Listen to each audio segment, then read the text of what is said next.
Hello guys. तो आज जो सीरीज हम एक्सप्लेन करने जा रहे हैं उसका नाम है an incurable case of love episode number 10। Episode 10 के शुरुआत में दिखाया जाता है कि साकुरा के एक्सीडेंट के बाद अब डॉक्टर तेंदो और साकुरा पूरी तरह से लवर बन चुके हैं और वो एक दूसरे के फ्लैट्स में रहते हैं। वहीं दिखाया जाता है कि रियुको मैच मेकर में जाती है जहाँ पर उसकी फैमिली ने उसे बुलाया होता है ताकि उसे एक पोटेंशियल हस्बैंड मिल सके। तो वहीं रियुको को पता चलता है कि फैमिली जो है टीटोलर है, मतलब वो बिल्कुल भी शराब को हाथ तक नहीं लगाते हैं। तभी दिखाया जाता है कि सडनली वहाँ पर नर्स निशी आ जाता है और वो रियुको से कहता है कि वो शादी ना करे। तभी दिखाया जाता है रियुको नर्स निशी के साथ वहाँ से भाग जाती है। तो दिखाया जाता है रियुको को पता होता है कि वो बहुत बड़े ट्रबल में है, तो इसीलिए वो साकुरा को बेग करती है कि वो उसके साथ उसके पेरेंट्स के घर जाए ताकि वो अपने पेरेंट्स से मिल सके, क्योंकि रियुको को लगता है कि उसके पेरेंट्स इमोशनल नहीं होंगे जब उसके साथ कोई होगा। तो दिखाया जाता है कि साकुरा रियुको की बात को डिक्लाइन नहीं कर पाती क्योंकि वो उसकी होने वाली सिस्टर इन लॉ होती है, तो इसीलिए जब उसको उसकी ज़रूरत है तो उसे उसकी मदद करनी चाहिए। जैसे ही रियुको पेरेंट्स के बारे में बात करती है तो साकुरा खड़े खड़े ही डे ड्रीम करने लग जाती है डॉक्टर तेंदो से शादी करने की। तो वहीं दिखाया जाता है कि रियुको उसे हिलाती है ताकि वो अपने सपने से बाहर आ सके। वहीं दिखाया जाता है हॉस्पिटल का सीन जहां पर डॉक्टर तेंदो को टास्क दी जाती है कि उन्होंने जो सक्सेसफुल ऑपरेशन किया है आंड्री चान पर, वो उसके बारे में उन्होंने स्पीच देनी होती है मैकेनिकल हार्ट के बारे में प्रेस कॉन्फ्रेंस में।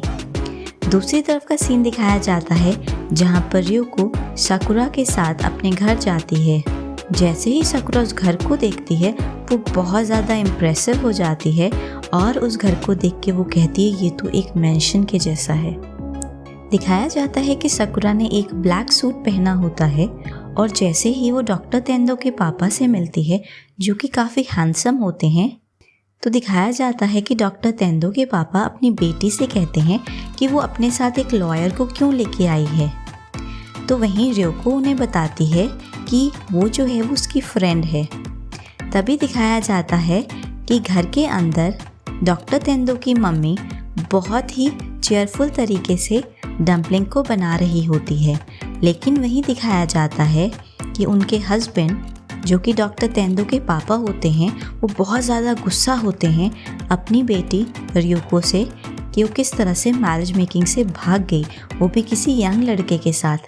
वहीं उसके पापा कहते हैं कि रियुको जो है वो यूज़लेस है, उसके ज़िंदगी में कोई भी डायरेक्शन नहीं है, और वो साथ में उसके पापा कहते हैं कि वो वैसे ही रहेगी और ना ही वो उनके बिजनेस को टेक ओवर करना चाहती है। तो वहीं दिखाया जाता है ये सब बातें सुन के साकुरा जो होती है वो रियुको की तारीफ़ करती है उसके पापा के सामने। वो बताती है कि रियुको जो है वो उसके लिए इंस्पिरेशन है, वो एक लविंग सिस्टर है जो कि अपने भाई का बहुत अच्छे से ख्याल रखती है और साथ ही कहती है वो बहुत ही ज़्यादा कूल है। तभी दिखाया जाता है कि डॉक्टर तेंदो की मम्मी डम्पलिंग लेके आती है तो साकुरा उन्हें दोबारा इंटरप्ट करती है और कहती है ये डम्पलिंग बहुत ही अच्छी लग रही हैं। तो वहीं दिखाया जाता है कि डॉक्टर तेंदो के पापा उसे पूछते हैं कि आखिर वो है कौन जो उन्हें बार बार बीच में इंटरप्ट कर रही है। तो तभी दिखाया जाता है अचानक ही डोर खुलती है और दिखाया जाता है कि डॉक्टर तेंदो आते हैं और वो कहते हैं कि साकुरा जो है उनकी गर्लफ्रेंड है जिसने उसे बदला है, और साथ ही में वो बताते हैं कि साकुरा वही लड़की है जिससे वो शादी करना चाहते हैं। तो दिखाया जाता है सारे के सारे बहुत ज़्यादा सरप्राइज़ हो जाते हैं और बहुत खुश नज़र आते हैं, लेकिन इतने ज़्यादा खुश नहीं होते जितने ज़्यादा साकुरा नज़र आती है और वो खुशी से जंप मारने लगती है। तो दिखाया जाता है कि डॉक्टर तेंदो उसे काम डाउन करते हैं। वहीं दिखाया जाता है कि साकुरा सातवें आसमान में होती है और वो अपनी डम्पलिंग को खा रही होती है।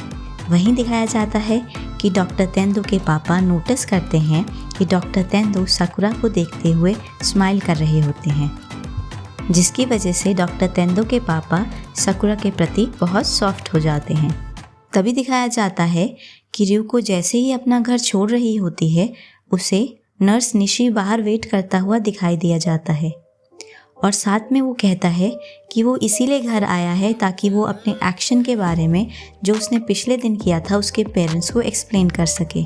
तो वहीं ryuko उसे बताती है कि सब कुछ शॉर्ट आउट हो चुका है। तो वहीं दिखाया जाता है वो नेबरहुड में वॉक करते समय तेंदो जनरल हॉस्पिटल के सामने पहुंचते हैं, जहां पर ryuko उसे बताती है कि उसे पता है फाइनली वो क्या करना चाहती है।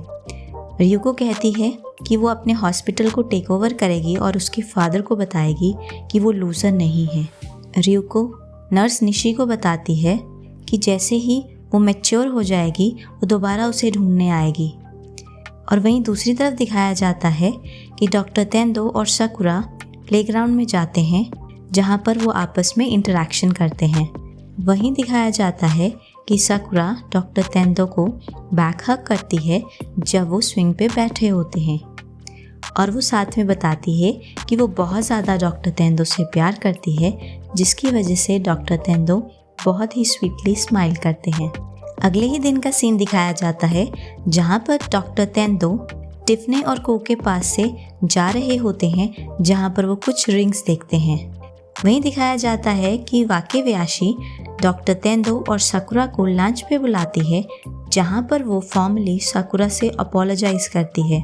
वहीं वाकेवयाशी उन्हें अपनी बहन की डायरी दिखाती है, जहाँ पर मिनोरी ने लिखा होता है कि वो चाहती है कि डॉक्टर तेंदो को कोई मिले जो कि उसे दोबारा स्माइल करा सके।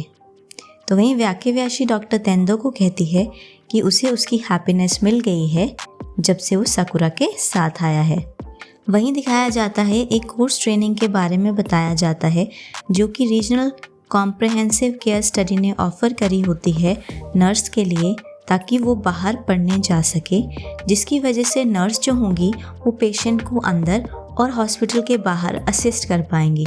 तो वहीं दिखाया जाता है कि साकुरा की कोवर्कर्स को लगता है कि साकुरा इसके लिए बेस्ट कैंडिडेट रहेगी, लेकिन दिखाया जाता है कि साकुरा इस ऑफ़र को डिक्लाइन कर देती है। दिखाया जाता है कि साकुरा इस ऑफ़र के लिए टेम्प्टेड तो होती है जाने के लिए, लेकिन वो मना कर देती है और ये चीज़ डॉक्टर तेंदो नोटिस करते हैं। इसीलिए डॉक्टर तेंदो साकुरा को जाने को कहते हैं।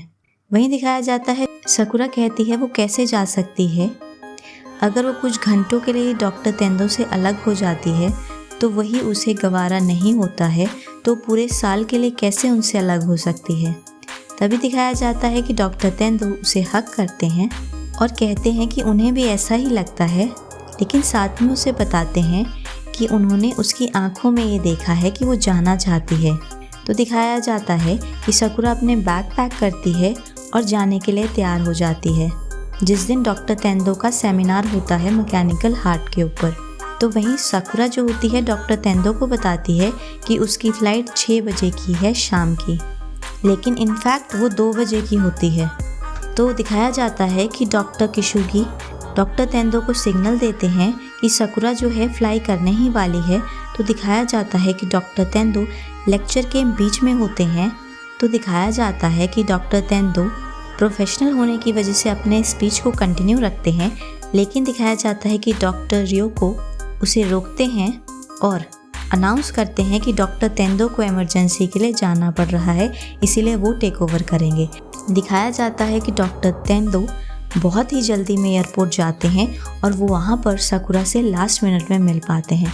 तो दिखाया जाता है वो एक दूसरे को बहुत टाइटली हग करते हैं और दिखाया जाता है कि डॉक्टर तेंदो वहाँ पर साकुरा को एक ब्यूटीफुल एंगेजमेंट रिंग देते हैं और उसको प्रॉमिस करने को कहते हैं कि वो उसको चीट ना करे।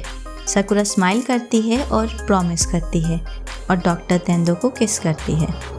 तभी दिखाया जाता है 1 साल बाद का सीन कि साकुरा वापस आती है और वो रोड क्रॉस कर रही होती है अपने सूटकेस के साथ, और दिखाया जाता है डॉक्टर तेंदो उसे बुलाते हैं रोड के दूसरी साइड से।